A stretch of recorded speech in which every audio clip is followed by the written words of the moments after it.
Good morning, everyone. Here Hemlata ma'am is once again with today's lecture. Students, we have started our third chapter from your Hornbill book, and the chapter name is Discovering Tut. The saga continue. तो बेटा इसको हम ये जो आपकी story है, आपका third chapter है, वी हैव रीड इट. तो हम मतलब इसको हमने रीड कर लिया हुआ है. तो आगे हम इसके जो नेक्स्ट क्वेश्चन आंसर्स होंगे, इसके जो टेक्सचुअल क्वेश्चंस होंगे, उन्हें हम डिस्कस करेंगे. तो बच्चे क्वेश्चन आंसर डिस्कस करने से पहले थोड़ा सा मैं आपको जो स्टोरी हमने की है उसके जो मेन पॉइंट्स हैं वो आप लोगों के सामने डिस्कस करूँगी. दैन उसके बाद इसके जो टेक्सचुअल क्वेश्चंस होंगे उन्हें हम डिस्कस करेंगे. So let us start. तो देखिए बेटा, इस स्टोरी में ये जो स्टोरी है ये किसकी है? मम्मी की स्टोरी. जो मम्मीज़ होते हैं जो पिरामिड में जिनको रखा जाता है, इजिप्ट में जो पिरामिड है वो काफ़ी फेमस है.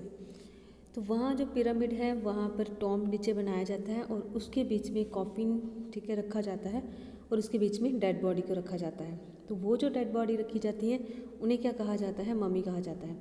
तो ये इजिप्ट के किंग थे वहाँ के, उन्हीं को वहाँ पे रखा जाता था.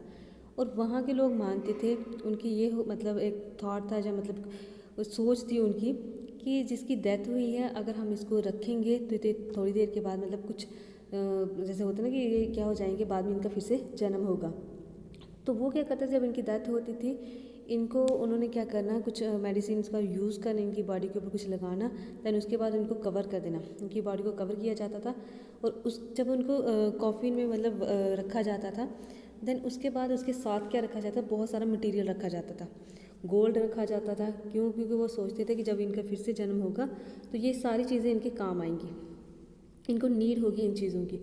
उसके साथ वो गोल्ड रखते थे, प्लस उसके साथ जो बेसिक नीड्स होती हैं हमारी एवरीडे दिन की, मतलब जितनी नीड्स होती हैं हमारी हर दिन जो हमें नीड होती है, हमारे खाना पीना जो भी होता है, तो उन चीज़ों को भी उसके साथ रखा जाता था. तो ये जो स्टोरी है ये किसकी है? ये है टुट. टुट जो किंग है ये उसकी स्टोरी है. तो कहते हैं कि फर्स्ट टाइम जो टुट है इजिप्ट के, उनकी डेथ हुई थी. उनकी डेथ जो हुई थी वो हुई थी टीनेजर में, मीन्स 13 to 19 ईयर्स के बीच में. तो इनकी डेथ का जो मेन का, इनकी डेथ का रीज़न क्या है, किस रीज़न से इनकी डेथ हुई है? इनकी डेथ नेचुरल हुई है या किसी ने इनका मर्डर किया है? तो इस चीज़ को फाइंड आउट करने के लिए हमारे यहाँ पे जो जिन्होंने रिसर्चर जो थे उन्होंने क्या किया कि डिस्कवरी की. फर्स्ट डिस्कवरी इसकी कब की गई थी? 1922. और ये जो डिस्कवरी की थी ये किसने की थी? कार्टर ने. उसने इसकी डेड बॉडी को बाहर निकाला, उस कॉफिन से बाहर निकाला. कॉफिन से बाहर निकालने के बाद जब इसकी मतलब कॉफिन से निकाल रहे थे तो कॉफिन के साथ वो स्टिकी थी बॉडी काफ़ी, उसके साथ वो निकल नहीं रही थी बिकॉज़ वहाँ पे रेजिन का यूज़ किया गया था. तो बॉडी को निकालने की कोशिश की. फिर इन्होंने क्या किया, कार्टर जो थे इन्होंने सिंपली मतलब बॉडी नहीं निकल पाई, इन्होंने वो जो छेनी जो होती है उसका यूज़ इन्होंने किया उसको निकालने के लिए. तो इसके कुछ बॉडी पार्ट्स जो रिब्स थी, जो बोन्स थी, वो उसी में रह गई, कॉफिन में ही रह गई. बाकी पार्ट्स जो थे उन्होंने तोड़ तोड़ के बाहर निकाले थे. देन उसके बाद जो इनकी जो मतलब बॉडी को निकाला गया, जाही हवास जो थे, फिर उन्होंने इनकी बॉडी को फिर से बाहर निकाला और उन्होंने डिस्कवरी करना स्टार्ट की. तो उन्होंने कहा कि अब इसका क्या किया जाएगा? सिटी स्कैन किया जाएगा. और ये फर्स्ट मम्मी थे जिसका सिटी स्कैन किया जाना था. तो सिटी स्कैन कब किया गया था? 6 PM 5 जनवरी 2005 में. 2005 में ये फर्स्ट जो मम्मी था जिनका क्या किया गया था? सिटी स्कैन किया गया था. उसके बाद और भी बहुत सारे थे जिनका सिटी स्कैन किया गया था. तो इनका सिटी स्कैन जब किया गया तो काफ़ी ज़्यादा, जब इनको निकाला गया वहाँ से बाहर तो काफ़ी ज़्यादा तूफान आ रहा था, काफ़ी ज़्यादा मतलब मौसम ख़राब होता है. इस साइड बिल्कुल डरावना जैसे होता है ना मौसम, इस तरह से वहाँ पे चल रहा था. तो इनका फिर उन्होंने सिटी स्कैन किया. देन उसके बाद इसके बारे में कुछ इनके जो मतलब ग्रैंडफादर्स हैं, फादर्स जो हैं, उनके बारे में बताया गया. ठीक है. तो जब सिटी स्कैन इसने हवास ने किया तो हवास ने ये चीज़ फाइंड आउट की. उन्होंने कहा कि कार्टर जो है उसने क्या किया था, इसके बॉडी के साथ कुछ ऐसा किया था कि इसकी जो बॉडी है उसकी काफ़ी ज़्यादा बैड कंडीशन हो गई हुई है. जो मम्मी है ये वाले टुट जो है, इनकी बॉडी की कंडीशन जो है वो काफ़ी ज़्यादा बैड हो गई हुई है. तो कहते हैं कि इन्होंने इसकी बॉडी के साथ कुछ ऐसा किया था. फिर उन्होंने बताया, फिर इनके साथ जो मटेरियल निकला गया था वो कहते हैं वो मटेरियल बिल्कुल सेफ था. देन उसके बाद इसमें ये बताया गया था उनके जो ग्रैंडफादर्स और फादर्स जो हैं उनके बारे में थोड़ी सी उनकी हिस्ट्री के बारे में बताया गया है। तो कहते हैं कि एमन टॉपन थर्ड जो थे वो इनके ग्रैंडफादर थे, जहाँ इनके फादर थे उनके बारे में क्लियर नहीं है। तो उन्होंने यहाँ पे काफ़ी देर तक ऑलमोस्ट 4 डिकेड्स तक उन्होंने क्या किया था, यहाँ पे अपना राज किया था। कहते उसके बाद उनके जो सन थे वो आए थे, एमनहॉटप फोर्थ जो थे वो आए थे। इनकी डेथ के बाद एमनहॉटप थर्ड की डेथ के बाद उनके आगे बेटे आए थे। उन्होंने यहाँ पे काफ़ी देर राज किया, बट उन्होंने क्या किया कि स्ट्रेंजेस्ट पीरियड था ये हिस्ट्री का, इजिप्ट की हिस्ट्री का ये काफ़ी ज़्यादा स्ट्रेंजेस्ट पीरियड था। तो उन्होंने जब एमनहॉटप फोर्थ जो थे वो जब आए तो उन्होंने यहाँ पे बहुत सारी चीज़ों में चेंजिंग ला दी। क्यों? बिकॉज वो किसको मानते थे? वो एटन को मानते थे। तो एटन कौन थे? सन जो है, सन डिस्क जो है उनको वो मानते थे। इसलिए उन्होंने अपना नाम जो है एटनहॉटप से चेंज करके अखेनेटन रख लिया। अखेनेटन उन्होंने क्यों रखा? क्योंकि अखेनेटन का मतलब होता है सर्वेंट, तो इसका मतलब होता है कि सर्वेंट ऑफ द एटन, इसलिए उन्होंने अपना नाम क्या रख दिया? अखेनेटन। क्यों? क्योंकि वो एटन को मानते थे, मीन्स वो सन को मानते थे। उनके रिलीजन में क्या हुआ कि काफ़ी ज़्यादा चीज़ें जो थी उन्होंने चेंज कर दी। जो न्यू सिटीज़ थी उनके नाम उन्होंने अपने नाम पर रख लिए। उसके बाद उनको भी हराया गया, ठीक है। उनके ऊपर भी कोई और मतलब आ रहे थे राज करने के लिए, उनको भी हराने के लिए आ रहे थे। फिर जब एटनहॉटप जो है जिन्होंने अपना नाम अखेनेटन रख लिया हुआ था, उनकी डेथ हुई। जब उनकी डेथ हुई तो दूसरे जो आसपास के जो राजा थे उन्होंने इसके ऊपर कब्जा करने की कोशिश की, इसको अपने अंडर लेने की कोशिश की। तो फिर क्या किया कि जो जंग बॉय है टूटनखेतन, तो टूटनखेतन कौन है? जो किंग टूट है, जिसके बारे में ये हम पूरी स्टोरी पढ़ रहे हैं। तो इनको बिठाया गया था। इनकी एज उस टाइम काफ़ी ज़्यादा कम थी। इनको यहाँ पे बिठाया गया। जब इनको बिठाया गया तो इन्होंने क्या किया कि जो जैसा पहले था, जैसे इनके ग्रैंडफादर या फादर के टाइम पे जैसी चीज़ें थी वैसे ही इन्होंने वापस कर दी। मतलब इन्होंने अपना ओल्ड वे जो था इनके फादर का या ग्रैंडफादर का, उस चीज़ को इन्होंने अपनाया। इन्होंने इनको नहीं अपनाया, जो अखेनेटन जो थे इनके रास्ते पर वो नहीं चले। देन कहता है कि इनकी जो सिटी स्कैन जो है वो की गई। सिटी स्कैन बहुत सारे पार्ट्स में की गई, ठीक है। इसकी जो की हेड की जो हेड से लेकर टॉय तक जो थी वो सिटी स्कैन इसकी की गई थी। 1700 डिजिटल एक्सरे किए गए थे। इसके जो हेड है उसको एक एक पार्ट्स को देखा गया, ठीक है, एक चीज़ को देखा गया। कहते हैं कि जब सिटी स्कैन के लिए इनकी बॉडी को उसमें रखा गया, उस मशीन में रखा गया, तो उस टाइम इतनी ज़्यादा अंधेरा हुआ, इतनी ज़्यादा मतलब एक स्टॉर्म जो है चला, विंड चली, इतनी तेज़ विंड चली, बहुत ज़्यादा डस्ट वहाँ पे फैल गई, सैंड जो थी वो उड़ रही थी। तो कहते हैं जब इनकी बॉडी को लेके गए उस मशीन में रखा, सिटी स्कैन मशीन में रखा, तो सिटी स्कैन मशीन जो थी उसके फैंस जो थे वो ख़राब हो गए। इनकी बॉडी का सिटी स्कैन भी नहीं हो पाया फर्स्ट। देन उसके बाद उन्होंने सिटी स्कैन जो मशीन है उसके फैंस जो थे उसको उन्होंने चेंज किया। चेंज करने के बाद क्या किया? सिटी स्कैन कर दिया। तो 3 आवर्स का टाइम भी नहीं लगा था इनकी बॉडी को सिटी स्कैन करने में। तो फिर उन्होंने इसको इस बॉडी को वहीं पर रख दिया। और जब उन्होंने इस बॉडी को वहाँ रख दिया तो जितना वो तूफ़ान आ रहा था वो सारा तूफ़ान क्या हो गया? रुक गया। तो वहाँ पे एक जो वर्कर था, ठीक है, गार्ड था, गार्ड ने क्या कहा कि ये जो कर्स होता है, ठीक है, ये फ़ायरौन का क्या है? कर्स है, इसलिए यहाँ पे बहुत ज़्यादा तूफ़ान आया है और ये जो मशीन है सिटी स्कैन मशीन जो है वो भी ख़राब हो गई है।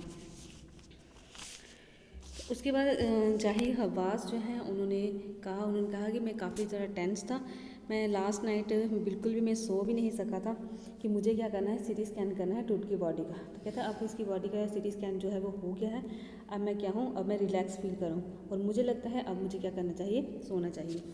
तो ये इसमें मेन पॉइंट्स थे कुछ। और लास्ट में उन्होंने क्या कहा कि जहाँ पे इसका टॉम था, इसकी बॉडी का टॉम था, वहाँ पे क्या था, मतलब टूट का टॉम था, तो उसके ऊपर क्या बना हुआ था? एक कॉन्स्टलेशन बना हुआ था, ओरियन बना हुआ था, ठीक है।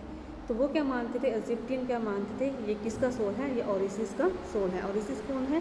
गॉड, ठीक है, गॉड आफ्टर लाइफ जो गॉड होता है। तो कहते हैं ये क्या कर रहे हैं? ये इसकी बॉडी को देख रहे हैं। तो बेटा ये इसके कुछ मेन पॉइंट्स थे। देन उसके बाद हम इसकी जो क्वेश्चन आंसर्स हैं उन्हें हम करेंगे। तो देखिए बच्चे, इसका जो फर्स्ट क्वेश्चन है,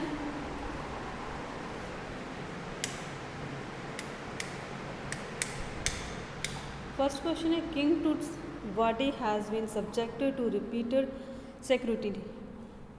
तो उन्होंने कहा है कि इसकी बॉडी जो है has been subjected to scrutiny. तो कहते हैं king Tut's body has been subjected to repeated scrutiny because of his history, his treasures which he was buried with and to know the reasons behind the death. उसकी body को जो बाहर निकाला गया था, ठीक है, क्यों निकाला गया था? बिकॉज उसकी बॉडी का रीज़न देखना था कि किस रीज़न से इसकी बॉडी की डेथ हुई है, इसकी डेथ। नेक्स्ट क्वेश्चन इसका,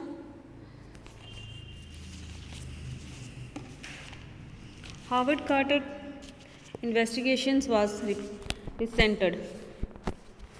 Howard Carter's investigations was recentered because of his unscientific methods to cut off the body from the tomb. He also focused more on Tut's wealth and less on the solve the mystery of the Tut's life and death. तो जो quarter की investigation हुई थी वो कैसी हुई थी? Quarter ने क्या किया था? अनसाइंटिफिक मेथड से किया था। उन्होंने इनकी बॉडी को काफ़ी ज़्यादा कट जो वो किए थे। देन उसके बाद उन्होंने ज़्यादा फोकस जो दिया था वो दिया था टूट्स की वेल्थ के ऊपर। इवन कि उन्होंने लेस फोकस जो दिया था वो दिया था टूट्स की डेथ के ऊपर, क्योंकि क्या मिस्ट्री थी, क्या रीज़न था उनकी डेथ का। नेक्स्ट क्वेश्चन इसका, Carter had to chisels away the solidified resins to raise the king's remains. तो कार्टर ने चिसल का यूज़ किया था किसके लिए? वो जो रेजिन्स वहाँ पे लगी हुई थी उसको हटाने के लिए। तो कहते हैं कि Carter's had to chisels away solidified resins to raise the king's remains because the body was cemented to the bottoms of the solid gold coffins as the resins has hardened. No force could move the body away and keeping the body in the sun under 149 degree Fahrenheit also did not help. तो कहते हैं कि जो quarter की body है उसको उन्होंने क्या किया था? चीसल का यूज़ किया था रेजिन को हटाने के लिए। तो क्यों उन्होंने किया था? बिकॉज जो उसकी बॉडी थी वो सीमेंटेड हुई थी, वो उसके साथ बिल्कुल अटैच हो गई हुई थी उस गोल्ड कॉफिन के साथ। रेजिन वहाँ पे यूज़ किया गया था और उसकी बॉडी जो है वो बाहर नहीं निकली थी बिकॉज वो काफ़ी ज़्यादा हार्डन हो गया हुआ था। तो इसलिए उसकी बॉडी को बाहर निकालने के लिए उसने क्या किया? इसको सन जो है उसके नीचे भी इसको रखा, फिर भी उसने कोई हेल्प नहीं की इसकी बॉडी को निकालने के लिए। देन इसलिए उसने किसका यूज़ किया था? चीसल का यूज़ किया था। नेक्स्ट क्वेश्चन है, Toots body was buried along with Gilder treasure. तो टूट की जो बॉडी है वो किसके साथ? गिल्डर ट्रेजर के साथ बरीड की गई थी। तो कहते हैं Tut's body was buried along with gilder treasures as the ancient Egyptians royals were extremely wealthy. They also believe that the royalty would take all the treasures with thems in their afterlife. तो कहते हैं कि वहाँ के जो king थे वो काफ़ी ज़्यादा रिच थे, काफ़ी ज़्यादा वेल्थ थी उनके पास, इसलिए वो उनकी बॉडी के पास इतने सारा जो ट्रेजर्स था वो रखते थे, इतनी ज़्यादा मतलब वो जो उनके मटेरियल होता था, खजाना जो होता था वो रखते थे। उनका क्या मानना था? वो किस चीज़ पे बिलीव करते थे कि जो रॉयल्टी होती है, जो रिचनेस होती है, ये हम क्या करते हैं? मरने के बाद भी हम अपने साथ ले जाते हैं।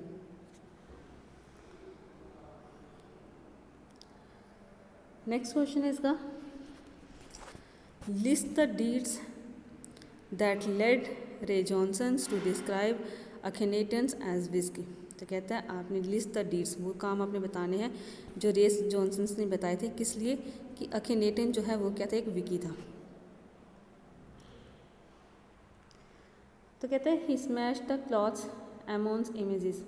उसने क्या किया हुआ था? जो एमन की इमेजेस थी उसको उसने क्लोज कर दिया हुआ था। Then he worshipped Aten's sun disc. वो किसकी पूजा करते थे? वो एटन की पूजा करते थे, सन डिस्क जो थे। कहते हैं he move the religious capitals from the city to Thebes to the new city Akhenaten's called the Amarna. तो कहता है उसके बाद उन्होंने जो रिलीजियस कैपिटल थी उसका नाम उन्होंने चेंज करके अखेनेटन रख दिया, जिसको अब क्या बुलाया जाता है? अमारना बुलाया जाता है। कहता है ही चेंज हिज नेम टू अखेनेटन। उसके बाद उन्होंने अपना नेम जो था उसको भी चेंज कर लिया था। ये अखेनेटन के बारे में बता रहा है कि वो किस टाइप के थे। नेक्स्ट क्वेश्चन है इसका, what were the result of the city scan. City scan का रिजल्ट क्या निकला? कहते हैं the result of the city scans were astonishing which has the 1700 digital x-rays cross sectioning each other to make the 3-dimensional image. A grey had appeared. His vertebrae were shown. The images of the head, rib caves and skulls were shown which were so clear. तो कहते हैं CT scan की जो है उसमें कितने X-rays किए गए थे? 1700 एक्सरेज किए गए थे। ये 3D डिमेंशन इमेजेस थी।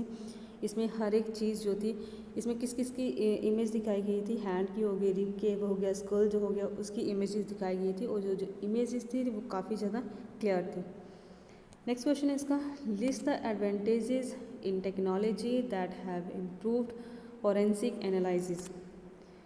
तो यहाँ पे उन्होंने कहा कि लिस्ट द एडवांटेजेस जो हैं उसकी लिस्ट बतानी है, that have improved forensic analysing, जिसकी वजह से अब हमें ये पता चलता है कि जो मतलब एक एनालाइज करने का जो तरीका है, टेक्नोलॉजी जो है वो इम्प्रूव्ड हो चुकी है। कहता है with the advancement in technology it has been made possible for many scientific test to be carried out in a more accurate way to determine the cause of a crime. X-ray, CT scan, postmortems, biopsy and autopsy are new possible. तो जो जो new advance technologies हुई है वो हमें accurate result जो है वो देती हैं, जैसे एक्सरे हो गया, सीटी स्कैन हो गई, पोस्टमार्टम होगी, तो इससे हमें हर एक चीज़, हर क्राइम के बारे में पता चलता है। नेक्स्ट क्वेश्चन है इसका, explain the statement king Tut is one of the first mummies to be scanned in death as in life. कहते हैं एक्सप्लेन करनी है आपने ये वाली स्टेट कि ये कहा गया था कि जो टूट की बॉडी है वो फर्स्ट ममी है जिसको क्या किया गया था, स्कैन किया गया था, in death as in life. तो कहते हैं Tut's mummy was the first one to be x-rayed in 1968 and letters in 2005। तो उनकी बॉडी को जो एक्सरे किया गया था फर्स्टली 1968 में किया गया था, देन उसके बाद 2005 में किया गया था। The first to be scan through the computing tomography, first जो किया गया था वो सिटी जो कंप्यूटिंग टोमोग्राफी के थ्रू की गई थी। City scans revealed new 3 dimensional images of his body which answers many questions. और जो सिटी स्कैन किया गया था ये 3D था, ठीक है, 3 डिमेंशनल था, इमेजेस यहाँ पे आई थी और इसने काफ़ी ज़्यादा क्वेश्चंस के जो आंसर्स थे वो दिए थे। तो बेटा इसके हम आज इतने ही क्वेश्चन करेंगे, तो नेक्स्ट हम इसको नेक्स्ट लेक्चर में आगे इसको कंटिन्यू करेंगे। सो थैंक यू बच्चे, thank you for listening and watching and have a nice day.